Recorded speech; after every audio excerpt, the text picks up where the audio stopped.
At first, they may not appear to be worthy of attention. They bear no tasty fruit. They grow on that marshy no man's land bordering sea or river, and to only about 1.5 meters in height. Yet today, these diminutive plants are being increasingly recognized as the unsung heroes of the Earth's many biologically complex ecosystems.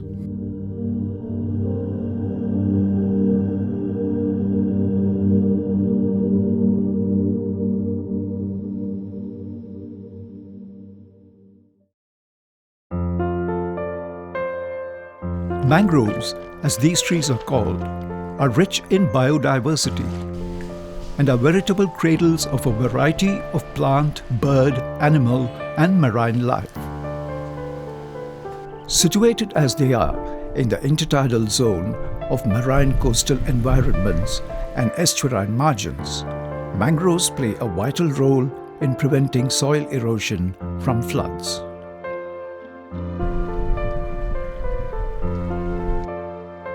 While the unique aerial root systems provide a highly protective belt against tidal waves and coastal storms.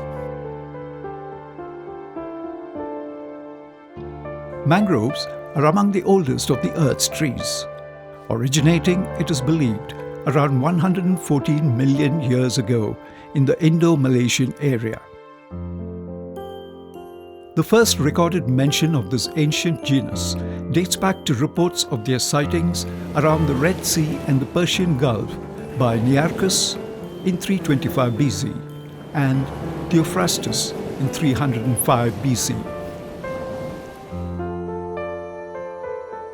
They appear again in that comprehensive 1668 treatise on the flora of the Western Ghats, the Hortus Malabaricus by Van Reed, the then governor of the Dutch Malabar region. Today, mangroves dominate approximately 75% of the world's tropical coastline between 25 degrees north and 25 degrees south latitudes.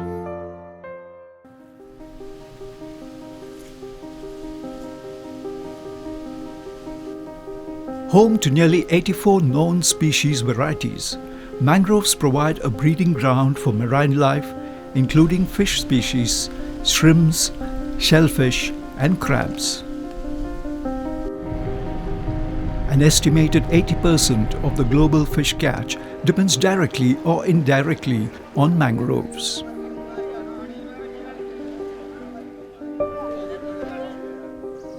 Mangroves are an ideal nursery habitat for young fish. They provide cooler water with higher oxygen content during the early stages of their lives, as also plenty of food through the accumulation of bacteria and mangrove tree detritus, while their dense, swampy thickets and aerial roots provide a safe haven from the predations of larger animals. The mudbank formation, it is an operation of marine ecosystem. At the same time, mangroves plays a major role in mudbank formation because all the materials of the mangrove ecosystem, shedding of leaves and after decomposition, everything is deposited in the coastal water.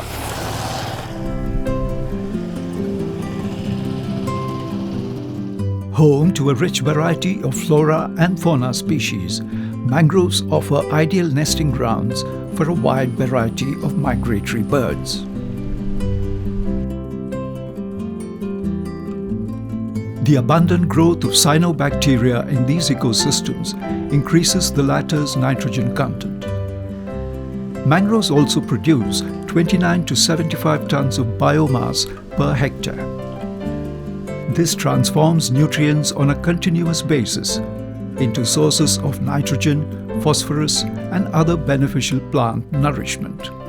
Northern part of Kerala, there is a lot of mangrove resources available, And many species are available of mangroves, like for example the Avicennia officinalis, then Avicennia marina, and then we have Soneraceae alba, Rhizophora mucronata, then Bruguera cylindrica, and then we have the smaller varieties called Acanthus ilicifolius. So these mangroves are able to store carbon, a great quantity of carbon, and not only in its leaves and stems and roots, but also in the sediment. So this actually it reduces the carbon dioxide in the atmosphere, which is a growing concern globally because of the global warming issue. And because of this potential, it is very essential to conserve the mangroves. A 2011 Gujarat Ecology Commission report states that mangroves, through their high carbon sequestration rate of 45 kilograms per acre every day, act as an ideal natural foil against the ever-increasing threat of global warming. Resilient survivors, they are well adapted to their largely hostile coastal environments. For instance, while other plants may perish from the salt water present here, mangroves have not only evolved a unique seawater filtration system, but also one that allows them to extract fresh water from these deposits whenever required. The mangrove's unique aerial root systems absorb high wave energy, thus reducing their impact, especially during cyclones and tidal waves. A good case in point is the 2004 tsunami in the southern Indian state of Tamil Nadu. It was the presence of dense mangroves in coastal areas like Pichavaram and Mudupet that lessened the scale of tidal devastation in those regions. By serving as a natural barrier between land and sea, mangroves protect the earth from coastal erosion, shrinking shorelines, riverbank erosion, tidal bores, seawater seepage, and intrusion. Mangroves serve as natural sewage treatment plants with their inborn ability to metabolize organic waste. They also purify the water that we drink and the air that we breathe. They absorb impurities and harmful heavy metals from water. By sucking up pollutants from the atmosphere, these tiny coastal watchmen provide us with clean, breathable air. They also collect rainwater during the rainy season and release it gradually into the earth. The local communities in coastal Kerala utilize the nutrient-rich mud from the marshy mudflats of mangroves as fertilizer for a better coconut yield. Mangroves are rich in calcium content. This is helpful for milk production. Thus, mangrove leaves are used as cattle feed in rural areas, saving dairy cows from milk fever, a metabolic disease caused by low blood calcium levels. Like mammals and unlike flowering plants, mangroves are viviparous in nature. That is, they produce live young instead of dormant, resting seeds like other plants. These propagules, as they are called, are dispersed through the water around the parent tree or shrub and soon take root elsewhere.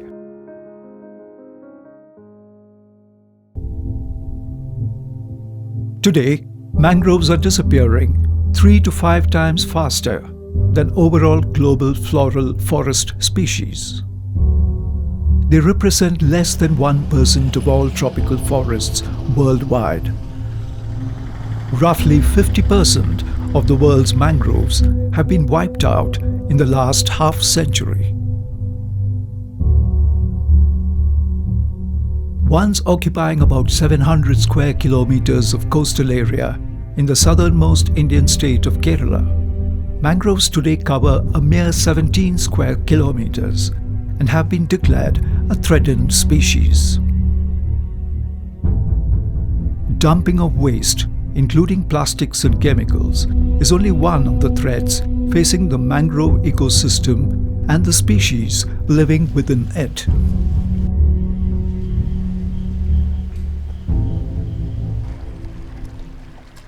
Yet, all is not lost, for nature's never say die champion. A growing awareness of the crucial role that these trees play in preserving and nurturing a region's ecology has led to efforts by conservationists, institutions, and ordinary nature lovers to work towards the preservation of the world's mangrove wealth.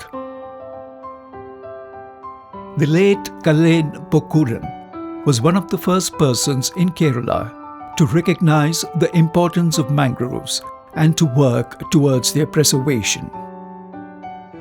After his death in 2015, at the age of 78, his son, P. Raghunathan, has continued to uphold and carry forward his father's legacy.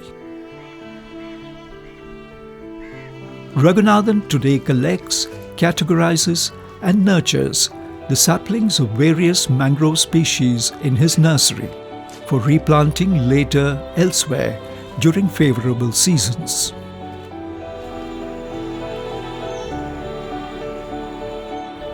ഈ കണ്ടലിൻ്റെ season എന്ന് പറയുന്നത് season ഏകദേശം ഒരു ജനുവരി ഫെബ്രുവരി മാസത്തോടെ തുടങ്ങും.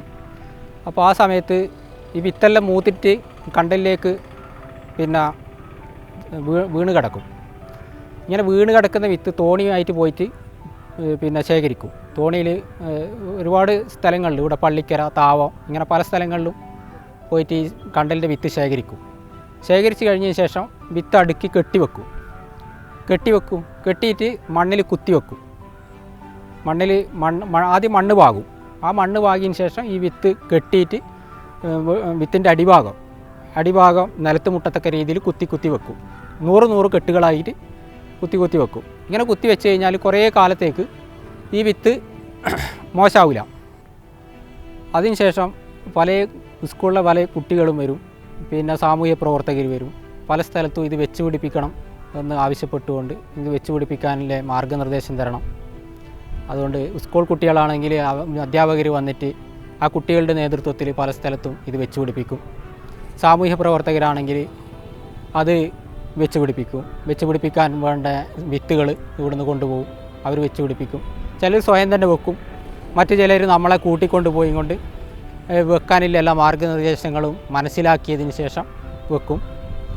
അങ്ങനെ പല കാസർഗോഡ് ജില്ലയിൽ നിന്നായാലും കണ്ണൂർ ജില്ലയിൽ നിന്നായാലും ഒട്ടനവധി വിദ്യാർത്ഥികളും അധ്യാപകരും സാമൂഹ്യ പ്രവർത്തകരൊക്കെ ഇത് വന്ന് കൊണ്ടുപോയി വെച്ച് പിടിപ്പിക്കുന്നുണ്ട്.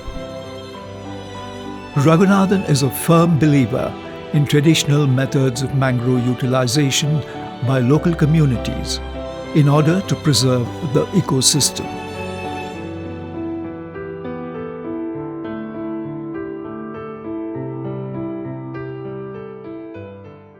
To offset the ecological damage caused by large-scale commercial fish, shrimp and crab farming methods in Kannur district, Raghunathan promotes traditional fish-catching methods like manja, an indigenous way of trapping fish with the use of a box-like contraption, and tappal, where fish are caught by hand, much as our earliest forefathers used to do.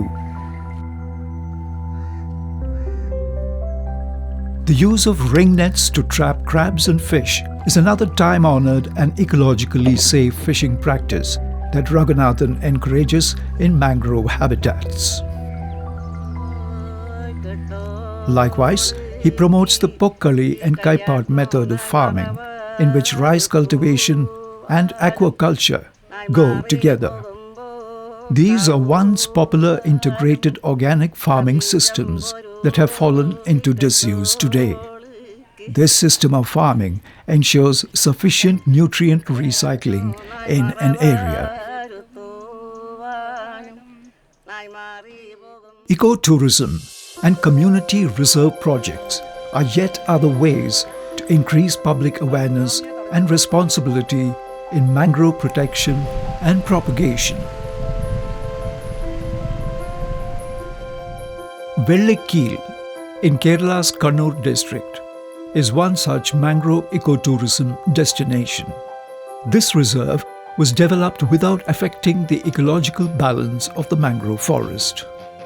Today, the fresh, clean and invigorating air that visitors breathe here underscores, like nothing else, the importance of mangrove conservation for the future health of our planet and its inhabitants. The Kadalundi Vallikkunna Community Reserve is another similar venture. It is the state's first community reserve project and is spread over 150 hectares on the banks of the Kadalundi River. Kottail Ayyappan is a watcher at this reserve. He is one among those who have dedicated their lives to mangrove restoration. Many of these trees have grown from the saplings that Ayyappan had collected from various places in Kerala and replanted here during the reserve's inception. Today, Kadalundi occupies a preeminent position among similar community reserves in the state. ഞങ്ങൾ 4 വാച്ചർമാരുണ്ട്. ഈ 4 വാച്ചർമാരും 3 പേര് എപ്പോഴും ഫീൽഡിലുണ്ടാവും. ഒരാൾ ഓഫീസിലുണ്ടാവും. അപ്പോൾ എവിടെയെങ്കിലും കണ്ടൽ വെട്ടിയാൽ ഇവിടെ മാത്രമല്ല പുല്ലിപ്പുഴ ചെറുവണ്ണൂർ ഭാഗങ്ങളിലൊക്കെ ഞങ്ങളാണ് നോക്കണത്. അപ്പോൾ എവിടെയെങ്കിലും ഉണ്ടെങ്കിലും ഞങ്ങൾ അറിഞ്ഞിട്ടോ അല്ലെങ്കിൽ വേറെ കൂട്ടുകാരൊക്കെ ഫോൺ ചെയ്തിട്ടോ അവിടെ എല്ലാവരും പോവും. അവിടെ നിന്നൊക്കെ ഒരുപാട് കേസ് ചെയ്തിട്ടുണ്ട്. ബാക്കിയുള്ളതൊക്കെ എന്ന് വെച്ചാൽ ഒഴിവിട്ടുന്ന സമയത്തൊക്കെ ഞങ്ങൾ ഈ കണ്ടൽ ചെറിയ ചെറിയ വിത്ത് കൊണ്ടുവന്നിട്ട് അവിടെ ഇവിടെയൊക്കെ പല സ്ഥലത്തും നട്ട് വളർത്തുന്നുണ്ട്. Ayyappan is ably aided in his mission by a 3-member team. They are a busy foursome, guiding students, teachers and researchers who visit here, sharing their knowledge about mangroves regarding species variety, their peculiar properties, benefits, medicinal values and the need to conserve them today. Alongside, the team monitors activities within the reserve to ensure that there is no pollution or destruction of the habitat. ഇതിനെപ്പറ്റി പഠിക്കാനായിട്ട് college വിദ്യാർത്ഥികളും അതുപോലെ തന്നെ ഈ ഓരോ യൂണിറ്റുള്ള കുടുംബശ്രീ അങ്ങനെ പല ബന്ധപ്പെട്ട ക്ലബ്ബുകളായിട്ടും നമുക്ക് കണ്ടലിനെ പറ്റി പഠിക്കാൻ ഇവിടെ വരുന്നുണ്ട്. അവർക്ക് വേണ്ട ഒരു 1 ഡേ ക്യാമ്പാണ് ഇവിടെ നടത്താറുള്ളത്. അവർക്ക് കണ്ടലിനെ പറ്റിയുള്ള ക്ലാസ്, അത് കഴിഞ്ഞിട്ട് പിന്നെ ഉച്ചഭക്ഷണം കഴിഞ്ഞാൽ പിന്നെ പക്ഷികളെ പറ്റി, വിദേശ പക്ഷികൾ വരുന്ന സ്ഥലമാണ്. സെപ്റ്റംബർ ടു മാർച്ചാണ് പക്ഷികളുടെ സമയം. പല രാജ്യങ്ങളിൽ നിന്ന് അമേരിക്ക, യൂറേഷ്യ, നൈജീരിയ, പല രാജ്യങ്ങളിൽ നിന്ന് വിസയില്ലാതെ എത്തുന്ന ഈ ദേശാടന പക്ഷികൾ നമ്മളെ കടലുണ്ടിയിലെത്തുമ്പോൾ അവയെപ്പറ്റി പരിചയപ്പെടുത്താനും ഒക്കെ എന്നാണ് അവർക്ക് ചെയ്തു കൊടുക്കാറുള്ളത്. Elsewhere in the district, at Sir Syed College at Taliparamba, young student P.V. Abdullah Muhammad is scripting his own story in mangrove conservation.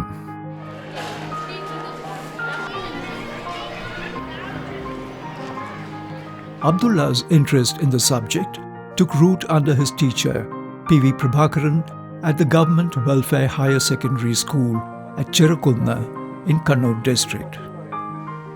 Ever since, this young student has been busy planting saplings of different species of mangroves along the shores of rivers and water bodies in the region. Soon, he had gathered together a dedicated band of mangrove lovers who, guided by their teachers, have converted 4 acres of nearby land into a rich mangrove forest at their school at Chirakunna. Now pursuing his degree at the Sir Syed College at Taliparamba, Abdullah still takes time off to visit the school's mangrove forest frequently and guide the students there in their efforts at mangrove conservation and propagation. The young man also organizes nature classes and mangrove awareness campaigns in his college. One such campaign is a poster design program that he has launched with the support of his teachers and the Campus Nature Club. Abdullah believes that creating awareness is crucial in reducing the conversion of mangrove forests for other land uses. For nearly 80% of Kerala's existing mangroves are situated on private lands. Abdullah is also involved in highlighting the long-term benefits of mangroves among local communities. In such areas as the role of mangroves in groundwater recharging, protection from erosion and tidal damage, in chemical pollution absorption, oxygen production, pollution filtration, and heavy metal removal. Such awareness campaigns, Abdullah feels, will go a long way in fostering a spirit of mangrove conservation and preservation. Not surprisingly, Abdullah's subject for his degree is biochemistry. Under the guidance of Professor Shrija, a well-known figure in mangrove research, Abdullah is researching the response of a mangrove associate, Acrosticum aureum, to salinity stress and the plant's physiological and biochemical response towards salinity. Also known as mangrove fern or golden leather fern, Acrosticum aureum is the only pteridophyte genus found in the mangrove ecosystem. Abdullah is studying the plant's ecophysiological activities, phytochemical characteristics, medicinal and antimicrobial properties for his research.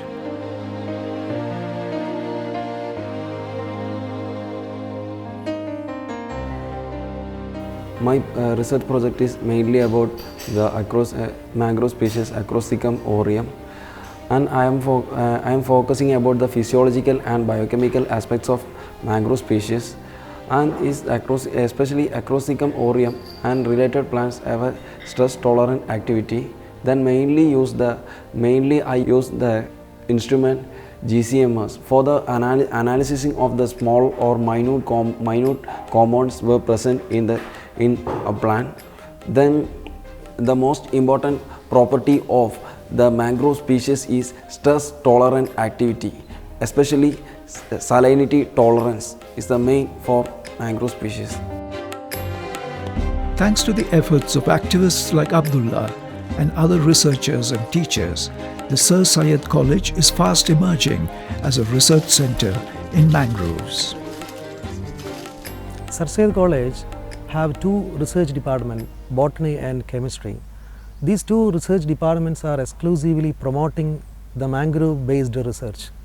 Recently we have got a program from central government, that is Department of Science and funded by Department of Science and Technology FIST program, in which the program is exclusively for promoting the particular mangrove species research, and thereby we are purchased two important instruments, gas chromatography and FTIR. These gas chromatography instruments are purely used for the research of this particular species. In mangrove, there are some of the mangroves are medicinal, especially Avicennia and Rhizophora species have medicinal property. Some of the research scholars are working with these species to elaborate or to establish the medicinal value of this particular species. We have 43 research scholars, and most of the research scholars are still working with the physiological aspects and anatomical, physiological and biochemical aspects of the medicinal plants. Just as the mangrove is the uncelebrated star in the firmament of a biodiverse environment, people like Ayyappan, P. Raghunath and Abdullah are themselves the unheralded champions in the field of mangrove conservation. Together, they are nature's hardy foot soldiers, fighting in the front ranks where land meets water and where the past meets the future.